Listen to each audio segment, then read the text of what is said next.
ಬಂದಿದ್ ಸಿಡ್ಲು ಸೌಂಡ್ಗೂ ಗಾಡಿಗೂ ಜನ ಯಾವ ರೇಂಜಲ್ಲಿ ಓಡಿದ್ರು ಅಂದ್ರೆ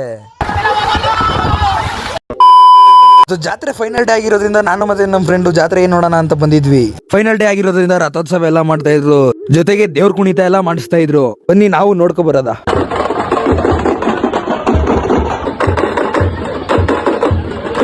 ಆಮೇಲೆ ದೇವ್ರ ಕುಣಿತ ಎಲ್ಲ ನೋಡ್ಕೊಂಡು ದೇವ್ರ ದರ್ಶನ ಮಾಡೋಣ ಅಂತ ದೇವಸ್ಥಾನದ ಒಳಗಡೆ ಹೊರಟ್ವಿ. ಆಮೇಲೆ ಹಂಗೆ ದೇವ್ರ ದರ್ಶನ ಮಾಡ್ಕೊಂಡು ಇನ್ನೊಂದ್ಸಲ ದೇವ್ರದ್ದು ರಥ ಎಲ್ಲ ನೋಡ್ಕೊಂಡು ಜಾತ್ರೆನ ಎಕ್ಸ್ಪ್ಲೋರ್ ಮಾಡೋಣ ಅಂತ ಹೊರಟ್ವಿ. ಗೈಸ್, ಜಾತ್ರೆ ಫೈನಲ್ ಡೇ ಬಂದಿದೀವಿ. ಲೈಟಿಂಗ್ಸ್ ಎಲ್ಲ ಅಂತೂ ಅಲ್ಟಿಮೇಟ್ ಆಗೈತೆ. ನಿಮ್ಗೂ ತೋರಿಸ್ತೀವಿ, ಬನ್ನಿ ಹೋಗಿ ನೋಡ್ಕೊ ಬರೋಣ. ಫುಲ್ ನೋಡ್ಕೊ ಬರೋಣ, ಎಂಜಾಯ್ ಮಾಡೋಣ. ಮೊದ್ಲು ನಮ್ಮೂರ್ ದೇವಸ್ಥಾನಕ್ಕೆ ಕರ್ಕೊಂಡು ಹೋಗೋಣ ಬಾ. ನಮ್ಮೂರ್ ಜಾತ್ರೆ ನೋಡಿ ಬನ್ನಿ ಬಾಸ್.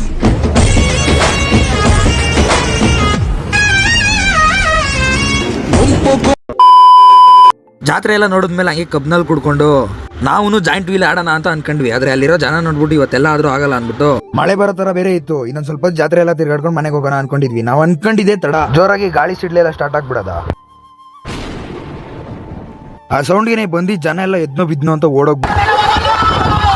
ಆಮೇಲೆ ಸರಿ ಆಯ್ತು ಅಂತ ಇಲ್ಲಿ ಇದ್ದಷ್ಟು ನಮ್ಗೆ ಪ್ರಾಬ್ಲಮ್ ಅಂದ್ಬಿಟ್ಟು ನಾನು ಮತ್ತೆ ನಮ್ಮ ಫ್ರೆಂಡ್ ಮನೆ ಕಡೆ ಅಂತ ಹೊರಟ್ವಿ. ಹೇಳ್ತಾ ಇವತ್ತಿನ ವಿಡಿಯೋ ಎಲ್ಲೇ ಮುಗಿಸ್ತಾ ಇದೀನಿ. ಮತ್ತೆ ಸಿಗ್ತೀನಿ ಮುಂದಿನ ವಿಡಿಯೋದಲ್ಲಿ. ಬಾಯ್.